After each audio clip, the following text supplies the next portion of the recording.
Good morning, Mr. Hodgins. Morning. Good morning, Your Honor. May it please the Court. Christopher Hodgins for the Commonwealth. I wouldn't be here today if there were any evidence of racial discrimination in this case. That would be indefensible. The reason I'm here today is I'm here to defend the judicial process that wasn't followed in this case. In this case, there are several problems that arose. This was a routine suppression hearing, which two troopers were testifying as to a motor vehicle stop. But the hearing went awry at the beginning when the defense lawyer submitted, with his motion, a stack of 329 documents and just handed that over to the judge as evidence. Now, the prosecutor objected to that. He objected to that. His initial objection was right out of the chute on page 3 of the suppression hearing transcript. And he said, the Commonwealth would object to a number of things that are present in the motion, particularly the statistical data that's outlined in the affidavit and supporting documents as exhibits. Now, he continued to object several more times after that, and eventually the judge said, well, this is all a little premature, he said on page 13 of the transcript. I'm going to mark this as Exhibit A for identification. Yes, he did, and then he admitted it, as I understand it, de bene, and there was no motion to... He did not. He did The not. motion judge said he did in a subsequent opinion that he wrote, but in fact, if you look at the transcript, that did not happen.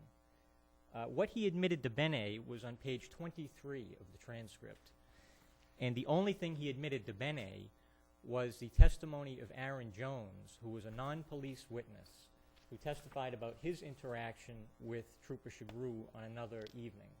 Well, the question of That's racial... the only de Bene evidence. The question, though, of racial classification, why does that have any relation to the validity of the stop anyway? It's only relative to a motion to dismiss. The stop is either valid or it isn't.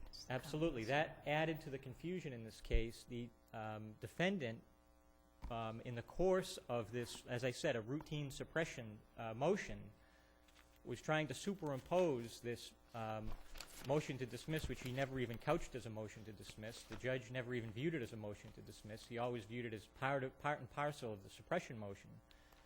He tried to superimpose this on the suppression hearing, but the prosecutor below was sharp enough to pick up on that, and he repeatedly objected. And I have to point out that in reading the defendant's brief, a great deal of it is spent arguing that none of these issues are preserved, and that is just simply not true. The prosecutor repeatedly objected throughout this hearing as to what was going on, and in fact, after these exhibits were marked, exhibits A, B, and C actually were marked for identification, never admitted into evidence, okay? The suppression hearing continued from then on, and it continued as a routine suppression hearing. There were 4 photographs introduced as exhibits, exhibits 1, 2, 3, and 4 into evidence, and an exhibit 5, which was a general order of the state police. The suppression hearing then came to an end after all 3 witnesses testified, and the prosecutor again said, Your Honor, I just want to, once again, for the record, I just want to renew my objection to certain materials having been submitted at this point, meaning attached to the motion, never submitted into evidence, submitted at this point. I would now renew my objection. I believe, and now he's referring to the Aaron Jones testimony. Some of you took the Bene. The judge then ran with that and said, well, you have to move to strike before you rest. That wasn't done, so the evidence is in. That's how I read the rules. And the prosecutor said, well, I'm raising that motion now. And the judge said, too late. So at that point, the judge thought he admitted it all to Bene, but he didn't. And that was the purpose. Why is this even relevant? Because the judge then allowed a motion to reconsider and had a whole new hearing. And it's clear at that point that all of this evidence was in. No, it didn't come in then. And that's where I came in, Your Honor, because I was then co-counsel from then on. There were 3 subsequent hearings after that. And I can tell you, and the transcript will show, that We continue to object to the point where we were trying the patience of the judge. That's clear. But I will say this also. At many points throughout those hearings, the judge said, I want to make it clear that we're making a record here for an appellate court. All objections were preserved. Everything that's before this court was raised below. It's not being raised for the first time. All right, so the defendant called experts at this motion, at this reconsideration hearing, right? That came later. That was the final hearing. That was the fourth Right, hearing. well, I mean, yeah, Yes. but there was a hearing That's correct. on the motion to reconsider. That's correct. And experts testified for the defendant. Over the objections of the Commonwealth. And the Fine, Commonwealth. but they testified that those objections were overruled. They were That's permitted correct. to testify, and they testified about the statistical evidence that had been admitted at the prior hearing, or that you say had really not been admitted. I'm not sure if it was the same. What happened was the defense lawyer admitted a series of what the judge called, okay, these are just chalks. At the final hearing we had, he said, all right, these are chalks. These were charts of that the defense lawyer had put together. We objected to that, saying that that has not been tested. But you had an expert who testified to question all those things too, right? Our expert only testified as to the methodology that was used here and how it was deficient. Specifically, She But they testified about Yeah, those about- documents. that's that had been right. admitted. She Well, said they the were never methodology was admitted. They were- fine, but Let- the census no, stuff was wrong. No. They were never. And let me just add this point as well. This is really an example of how none of this information it was subjected to an adversarial testing at all. As I said, it was documents submitted with a motion. That's it. And here's an example of why this is so dangerous and why it can go so wrong. If you look at page 93 of the record appendix, where the judge makes his findings, 92 and 93, he outlines, basically he adopted, included in this stack of documents, was an affidavit from the defense lawyer, basically outlining his research, all he had done. And in that, the judge had adopted everything the defense lawyer said, and that's where we get the Auburn statistics and the Worcester statistics that purportedly show this trooper's stops of Caucasians, blacks, and Hispanics is not consistent with the populations of those towns through which Route 290 travels through. Well, as it turns out, if you look at what the judge wrote, it's just mathematically not correct, first of all, because in the Auburn statistics, he refers to Chagru's stops being 31.3% of Hispanics, where the population's only 0.6% in the town of Auburn, not on Route 290. Well, as it turns out, that's just a mathematical error. It's actually 11.5%. It's not 31.3%. So those numbers are just wrong that he adopted from the defense lawyer. Also, the total number of citations included in that stack were a number of citations of Trooper Chagru. The judge said that there were 252 of them. There aren't 252. There's 258. And also the judge said that these were Trooper Chagru's stops in Auburn.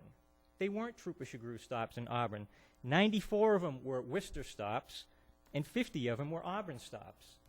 So the evidence is such as it is. I don't even want to call it evidence. It's just completely inaccurate. It's just completely inaccurate, and it was accepted entirely by the judge based on the representations of defense counsel. I have a question. I understand your argument about you use the demographic statistics for the people who travel on the road and not the people who live in the community, 290s and interstate highway, et cetera, et cetera. But my question is, according to the Commonwealth's position, to get the correct demographic statistics, is the denominator number the number of people of that race on the road, period? Or is it the number of people of that race on the road who violate that traffic rule for which this particular defendant was stopped? Is it the former or the latter? I wasn't sure from your brief.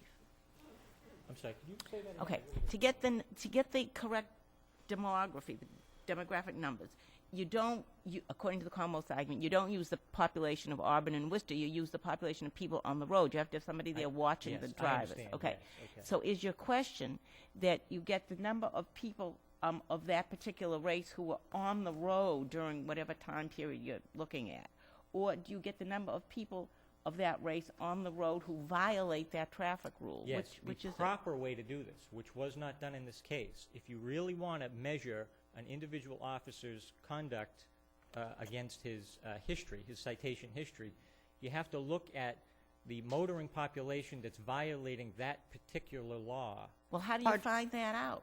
That was actually done in those, in the New Jersey cases that the judge relied on. That's how they did it. They You did mean it through, People watched and saw people Yes, speeding. They exactly. clocked them or something. that's how Mr. it was Hodgson, done. can I just go one step further? Why is the correct denominator not the number of people who are violating a particular rule during the period when this officer is on duty? Why is it not? I mean, the Commonwealth is trying to say you want an absolutely perfect match.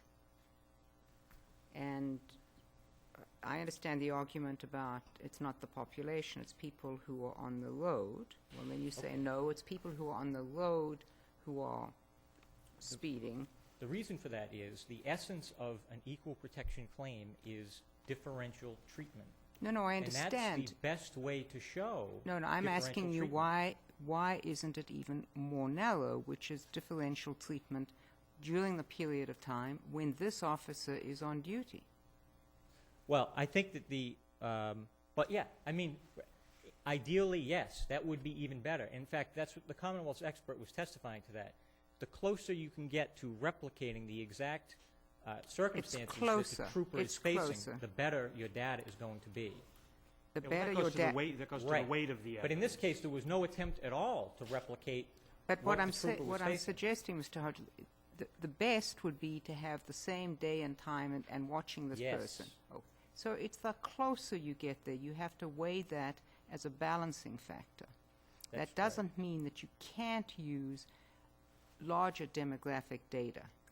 In some cases, you may be able to get access to other kinds of data. That's possible. That's possible. You could do that. As I said, that wasn't done here. Okay. That wasn't even attempted here. Okay. And I would just add this point too.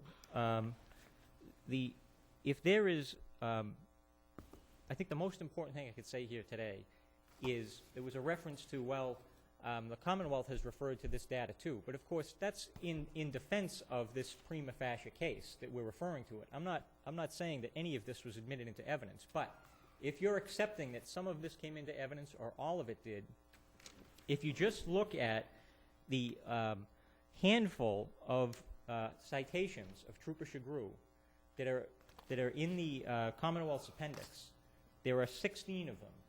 That's really all that you have to know. That's really all you have to look at to see that the defendant utterly failed to establish a prima Say that facie again case. for me, because I lost you somewhere along there. Utterly failed No. Just start from the Hold on. beginning. So all I have to look at is what? is the 16 citations that are in the appendix. Okay. Because those 16 citations will show it limiting now just to those left lane violations. That's what we did. The Commonwealth did this. We isolated those 16 left lane violations. But are those the only 16 left lane violations that this trooper issued in what period of time? Yes. In what period? This is like the 6 months before and whatever, Okay, okay. whatever the defendant had asked for. This Okay. is his evidence. His own evidence does him in. Because if you look at those 16 left lane offenses, 11 of those stops were of Caucasian operators, 4 of them Hispanic and 1 Asian. So that his own evidence shows there was no differential Well, and treatment what- in the case. And how does that correspond to the gross population data? In other words, that doesn't mean anything to me unless I know that. Oh, it's even better that what it means is you don't even have to look at the population of surrounding towns. That's the best data. That tells you Only if it tells me that that is consistent with or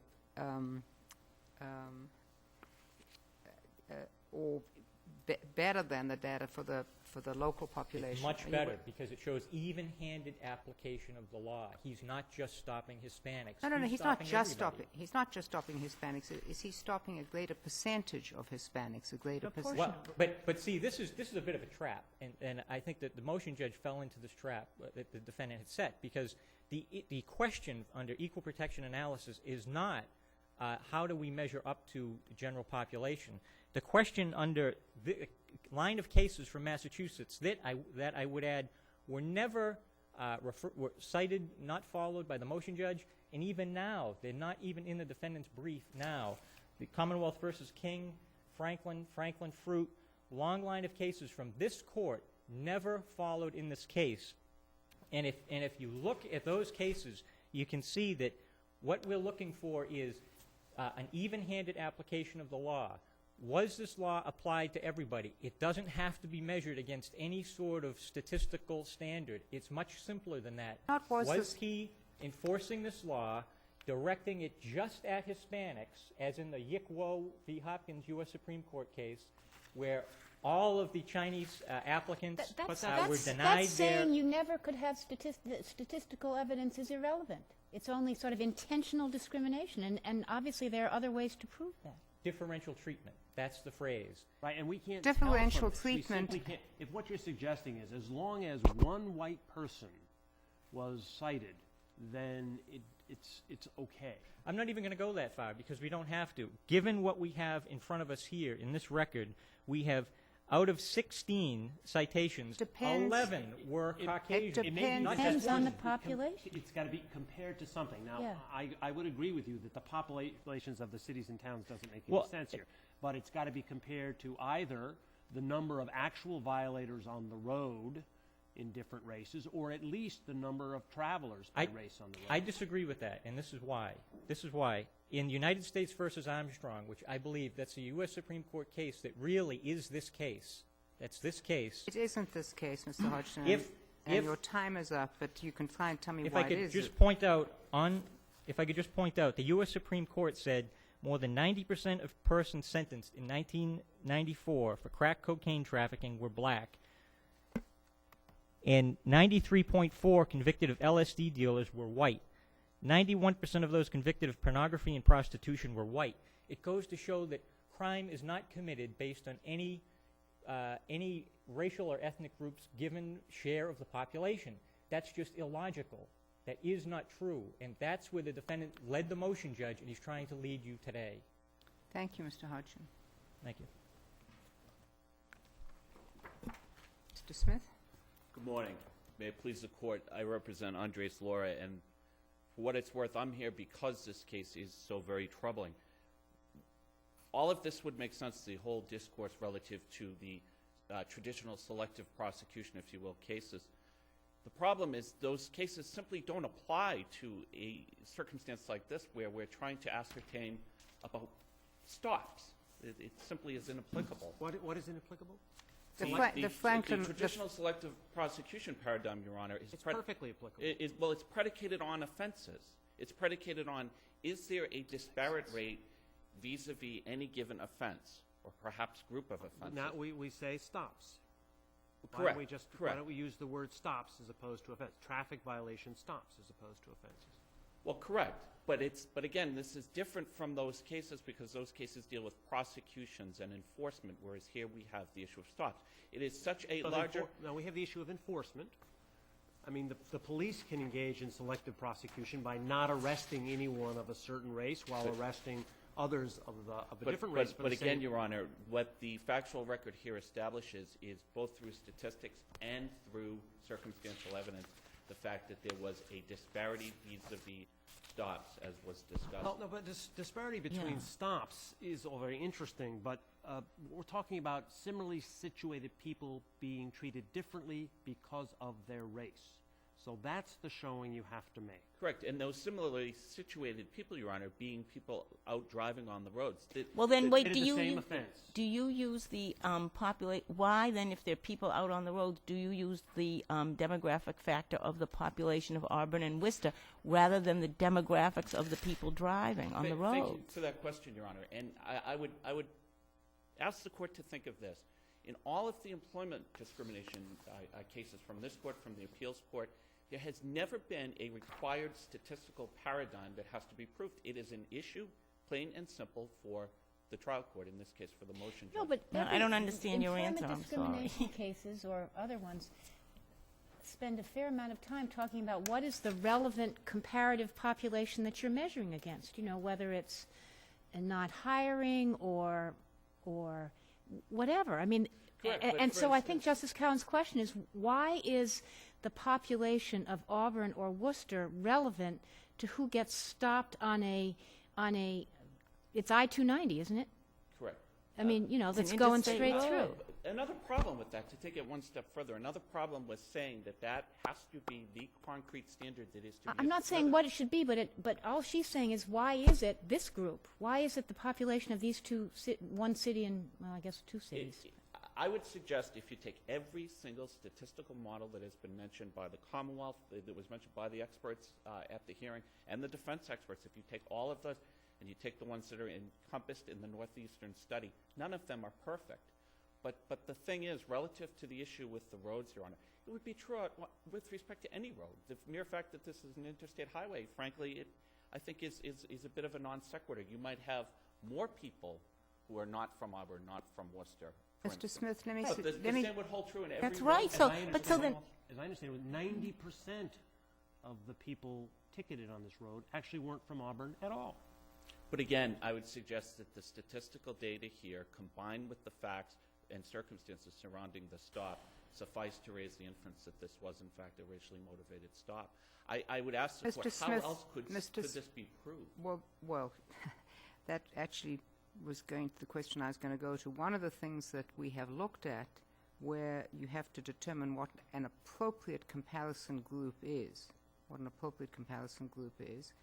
is you try to get it as close as possible. If data is available and reasonably readily available, which appears to be closer, so for example in an employment discrimination case, you could take the population as a whole of Massachusetts. Or you could say, because these are full-time permanent positions at issue, you take the population over the age of 18. Or you try to narrow it to say, what is there data that suggests that people for this type of job, let's say a routine maintenance job versus a sophisticated engineer, you look to the pool. In this case, we have been presented with one set of data, which may be appropriate, but typically you ask somebody to say, it's close, but we recognize, you know, Worcester and Auburn aren't the only people who come through here, but we couldn't get access to any other relevant data. For example, a reasonable group to look at might be the percentage of people in the Commonwealth who have driver's licenses. Well, you might argue in return, that's not really a good basis because sometimes it's the passenger who is the minority, not just drivers. That's the discussion we're trying to engage in here. So my question to you is, who has the burden to demonstrate that this is an appropriate sample, that the data that you have here is an appropriate, who has that burden? Well, I think in crafting a standard here, that in fairness, it would be the defendant's burden to come forward with that. My point is, however, that the finder May I of ask fact- you what evidence there is before the motion judge that this was the appropriate comparator group? What evidence? I'm sorry, Your Honor, I don't. Was there evidence before the motion judge that looking at the populations of Worcester and Auburn was the appropriate comparator group? Was there testimony to that effect? I know there was contrary testimony from at least I understand there was contrary testimony from the Commonwealth expert. Was there evidence from the defendant that this was an appropriate comparator group? There was conflicting evidence on that point. I would suggest, in addition, that certainly judicial notice can be taken of, for instance, the fact that the Northeastern study on this, and I know that was sort of encompassed, it was certainly part of this case, the Northeastern study, one of the suggested statistical paradigms, for lack of a better term, was precisely what was used by the motion judge in this case. So I don't think it's something that should be limited to, that in terms of which statistical paradigm is to be used. It should be limited to what the judge hears, what the finder of fact hears at the hearing. But how can the population of the surrounding area be the factor? I mean, suppose you're in an area where there's all, retirement homes, and so everybody's older, and maybe almost nobody there drives. Sure. So how can it be the population that happens to live there? They aren't the people. It almost seems it's only logical that you have to take the population that uses the road. Well, in addition to putting aside the fact of how difficult that is and what a virtually impossible burden that would place on defendants in seeking to establish such a claim. That is why courts engage in, and I assume that statistical experts will say, it is in fact appropriate to use general population, not just drivers, and I assume that that's what you're referring to in the Northeastern study, because of A, B, and C. In other words, when you are asked to look at a question, you may not be able to get the perfect data. That's why I asked you whether there was sufficient evidence you believe in this record to support the defendant's claim that using those populations that were used was in fact permissible. I believe there was, and again, in any event, I would suggest that is a matter that the finder of fact in this context, the motion judge, certainly can glean extrinsically. I don't think it's something that would have to be limited to the defendant produces an expert. With respect, Mr. Smith, that's not the question, because on appellate review, in other contexts, most specifically civil discrimination claims, employment claims, we frequently look to see where there has been a battle of the experts, whether the judge's findings are supported. I quite agree, Your Honor, and I would suggest that is in fact what happened in this case. The other thing I would like to mention is that this really is both an equal protection and a Fourth Amendment / Article 14 case, insofar as the Commonwealth has argued, I think, at great length that the Wren and Santana does not apply. That is to say that the courts are not to engage into ascertaining or seeking to ascertain what the officer's subjective motivations were. I would suggest this is an entirely different framework. So even if the equal protection traditional analysis was to be applied here, which I suggest respectfully it should not be, but even if it was to be, you still have the Fourth Amendment context. I don't understand your argument here. Why isn't it appropriate for us to look at this as a selective enforcement equal protection claim? If the stop was, in fact, the product of selective enforcement, then the search was improper. Why isn't that the right way to look at That this? is a correct way to look at it, but my point is, Your Honor, that it simply is not what can always be used in this case, because we're not necessarily going to have those statistics relative to it being offense specific, and that is not the case of what we have here. Well, no, but I'm not suggesting. In other words, Your Honor, if there is, to put it simply, if there is a disparity relative to the way this trooper or any other trooper or officer is stopping people, I'm simply saying stopping people, relative to, in a disparate proportion relative to the population, that it is Not to the problematic. population, to similarly situated people in the In population. any event, yes, in any event. But in any event, again, and that's why this case, these facts, this issue does not squarely fit into the traditional line, the Franklin and the traditional line of selective prosecution cases, Your Honor. Okay, well, I mean, I think it fits perfectly into Franklin, just minor adjustment, but that's okay. In any event, I would suggest that additionally, the Fourth Amendment and Article 14 does in fact apply here. If you look at Wren, you look at Santana. For one thing, Santana does not expressly foreclose the possibility of there still being a reasonable officer, if you will, test being viable. Mr. Smith, let me ask you something.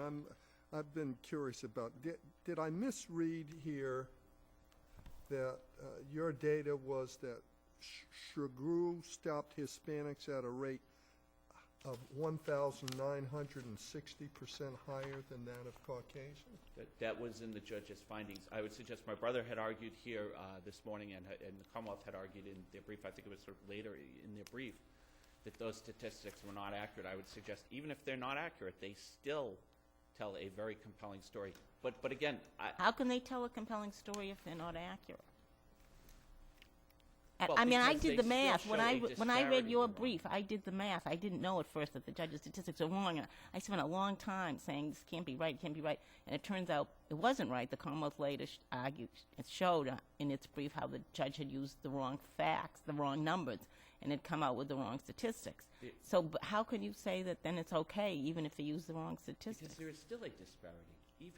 Even assuming that is the case, there is still a disparity. And again, Disparity from what? from the versus the general population Of Auburn. of Auburn. If Worcester. you look at Worcester separately, you will see that there isn't a disparity. Correct, but of In course, fact, it's more likely if you use the same analysis, it's more likely if you are white that you will be stopped than if you are a minority based on the comparators. but certainly the stop took place in Auburn, Your Honor. Right, no, the stop took place on an interstate highway that goes through Auburn, Worcester, this and this, and that, I think, points out the big problem with using this kind of benchmarking, that it bears no relationship to the population that's to the relevant population. But again, I would suggest that it would be so onerous, so difficult to ascertain. I suppose one could say, Your Honor, based on what you just said, then what we should really do is just take that stretch of highway, because after all, people get off. But People what get did off the at exits. what- So we could not even say that it was the mass spike. We couldn't, even if we could get that data, Your Honor, So you'd be a respectfully. lot closer if you were using the population that actually used the highway than the people that might randomly Not live in the area. necessarily, Your Honor. A lot of people get off, and I live near there, a lot of people get off in Auburn. And they might get off in Auburn and go, there's a whole stretch of strip malls, if you will. They might get off there to avoid the whole bottleneck in Worcester. So, again, it makes it so incredibly difficult. No, it doesn't make it makes it hard, for sure, but it also makes it relevant. And if you look at what New Jersey did, they frankly, as I see it, they did it the right way. They simply did the studies as the experts say they have to be done to be relevant. And based on those studies, they made conclusions that there were racial profiling along a certain area of a highway that was basically controlled by a certain unit of state police. But again, I would suggest respectfully, Your Honor, that this data on this trooper, or any, not just to focus on this trooper, but any trooper, that shows that there is that disparity, whether it is as much as the defendant had argued below, or as whether it is what the Commonwealth is now arguing, How do is we deal still with this? disproportionate. How do we deal with the simple fact that 90% of the tickets that this trooper wrote were were written to people that don't even live in Auburn? Just the fact that coincidentally Auburn happens to be positioned or happens to have property along that stretch, how is that relevant? Well, again, in these I go back to circumstances? what I said before. It may not be relevant as to what is taking place on Route 90, i.e. the Mass Pike. It may only be relevant, Your Honor, taking that, in terms of what is that 1 mile stretch. And how could that ever be ascertained? I would suggest it simply could not be. It simply could not be. We would have to require police officers, maybe in the citations, to use a GPS and put in the actual longitude and latitude location of the stop, Your Honor. I mean, that's the problem here. So I think that it's creating such a burden. And again, it's not just it may be the reason statistics. why courts shouldn't get too far down this road, should leave it principally to the administrative officers. If they're not doing their job to stay on top of this, then maybe the court intervenes. Well, but again, ultimately, of course, it's this court's responsibility and every court's responsibility to adjudicate issues of under the 14th Amendment. And Of course, but the question is, should we say, well, it's really hard to get statistics, so any statistics will do? I'm not suggesting that, but I am suggesting that relative to picking and choosing one statistical model, one statistical standard, one statistical paradigm is something that has never been required in any other area of the law relative to this sort of analysis. Has your client been held since the, He has been held. so that's six years, right? Going on, it will be going on 5 years. Wasn't it '02 originally?